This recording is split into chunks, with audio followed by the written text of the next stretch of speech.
Good morning to all. In this video I would like to explain about system power management schemes.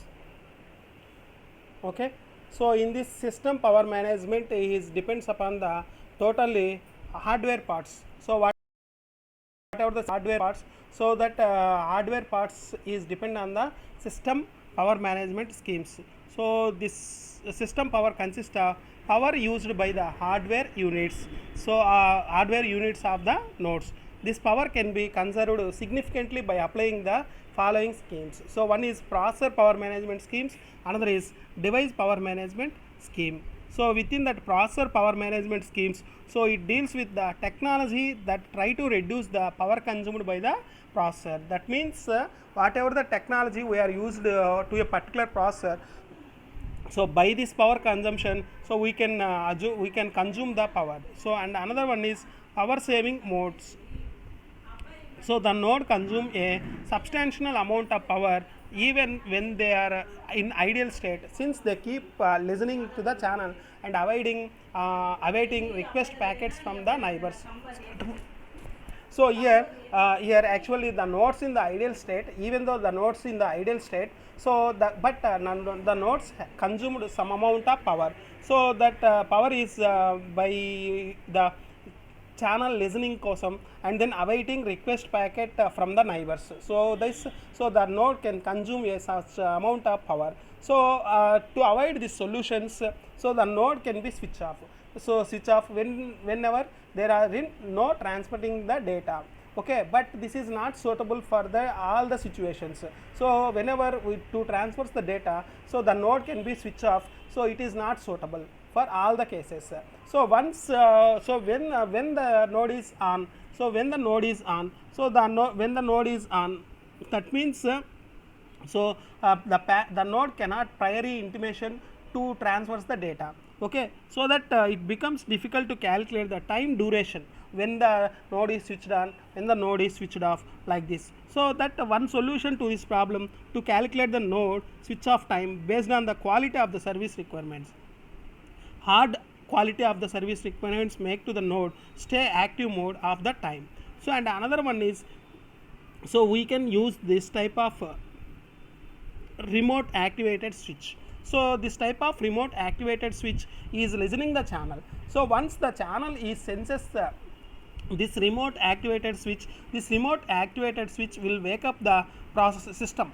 Okay, so once this remote is the signal, so ఎప్పుడు ఇది switch signal పంపిస్తుంది ఎప్పుడైతే channel ready to transfer.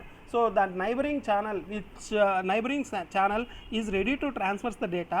So at that time already ఆఫ్లో ఉండే సిస్టమ్ని ఈ remote activated switch on చేస్తుంది. So అలా ఆన్ చేయడం వల్ల మనకి సమ్ అమౌంట్ ఆఫ్ పవర్ అనేది సేవ్ అవుతుంది. So by using this remote activated switch, so we can save some amount of power.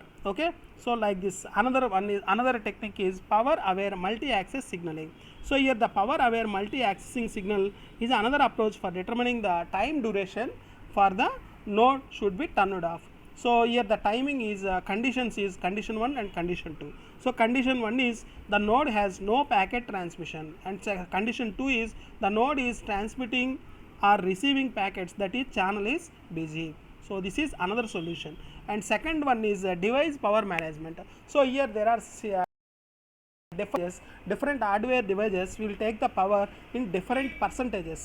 Suppose display will taken by the 36%, CPU or memory will taken 21% of the total battery consumption, wireless LAN will taken 18%, hard disk will taken 18%, and 7% is taken from others. So like this we can improve these parameters, these schemes. So that is low power design hardwares. So we can use the low power design hardwares, so that is and then flash memory, so that we can improve the power management. Then another one is CPU power consumption. So CPU power consumption is mainly depends on the frequency of the clock and voltage, and that means current voltage supplied to the voltage current supplied to a particular CPU. okay, and then capacitance. So these are the some factors to maintain the CPU power consumption. And another one is power aware CPU scheduling.